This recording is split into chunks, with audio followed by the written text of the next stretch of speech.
ये है news network.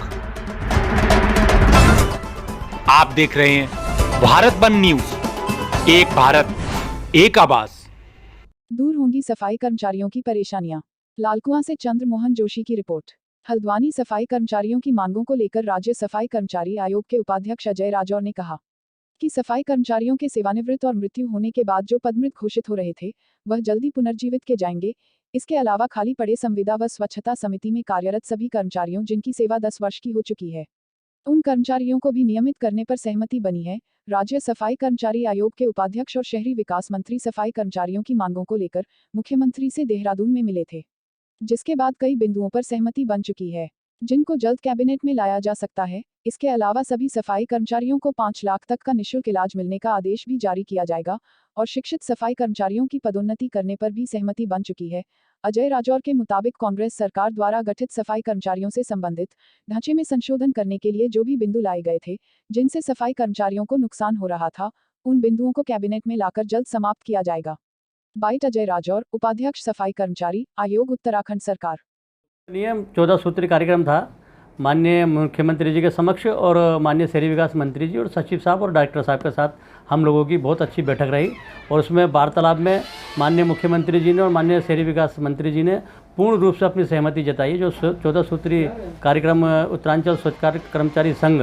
और उनके जो सहयोगी मोर्चे के संगठन के इनके लोग थे, उनके सभी की उपस्थिति में माननीय मुख्यमंत्री जी ने जो सबसे बड़ी समस्या थी, इनकी जो ढांचा कांग्रेस सरकार ने बनाया था, उस ढांचे से ही संबंधित विभिन्न प्रकार की समस्याएं उत्पन्न हो रही थी। उस ढांचे में वो बिंदु जो सफाई कर्मचारियों का जिससे उत्पीड़न हो रहा था, जिससे सफाई कर्मचारियों को नुकसान हो रहा था, उन बिंदुओं को ख़त्म करके वो नए उसके अंदर शासनादेश जारी किए जाएंगे ताकि सब सफाई कर्मचारियों को पूरे प्रदेश के अंदर उसका लाभ मिले, जिससे निकल करके जो पूर्व सरकार ने जो मृत पद घोषित कर रही थी लगातार,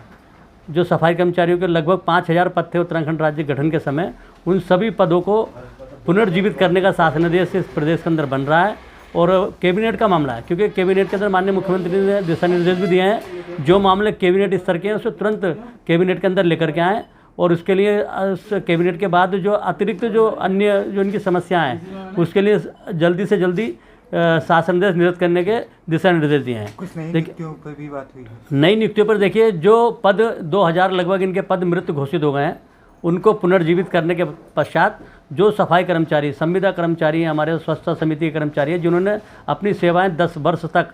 इस उत्तराखंड के अंदर सफाई करते हुए दी हैं, उनको ही स्थायी कर्मचारी के रूप में सम्मान दिया जाएगा। और जो सफाई कर्मचारी हमारे पूर्व में जो हमारे 1 लाख रुपये का बीमा था सफाई कर्मचारियों का, उस बीमे को सरकार ने बंद कर दिया था। अब वर्तमान सरकार ने, मैं सरकार का धन्यवाद भी अदा करना चाहता हूं, माननीय मुख्यमंत्री जी का भी आभार व्यक्त करना चाहता हूं, शहरी विकास मंत्री जी का भी आभार व्यक्त करना चाहता हूं कि उनके सहयोग के कारण जो सफाई कर्मचारी मृत्यु हो रहे थे, उनको कोई भी किसी प्रकार का बीमा इत्यादि नहीं मिल रहा था, उनको 2 लाख रुपये तक का बीमा अब माननीय सरकार हमारी देने जा रही है और उस बीमे की भी धनराशि जो प्रीमियम होगी उसकी भी भुगतान सरकार करेगी। और इनके आवास की बहुत बड़ी समस्या थी, जिसमें माननीय सफाई कर्मचारी के हमारे यहाँ पर सदस्यगण हैं आयोग के भी, और सभी लोग हमारे उपस्थित हैं वहाँ पर। हम सभी लोगों ने इनकी मांग को उठाया और सब लोगों ने कहा है जो सफाई कर्मचारी इस समय वर्तमान में आवासों में वर्षों से कोई सफाई कर्मचारी तो 50 40 वर्षों से उसमें निवास कर रहा है, उनको मालिकाना अधिकार अभी तक नहीं मिला है। माननीय मुख्यमंत्री जी ने कमेटी बनाई है शहरी विकास डायरेक्टर जी के अध्यक्षता में, जिसमें सफाई कर्मचारी की यूनियन के 4 प्रतिनिधि रहेंगे और इस कमेटी के माध्यम से जो रिपोर्ट आएगी उनको मालिकाना अधिकार भी दिया जाएगा। ठीक।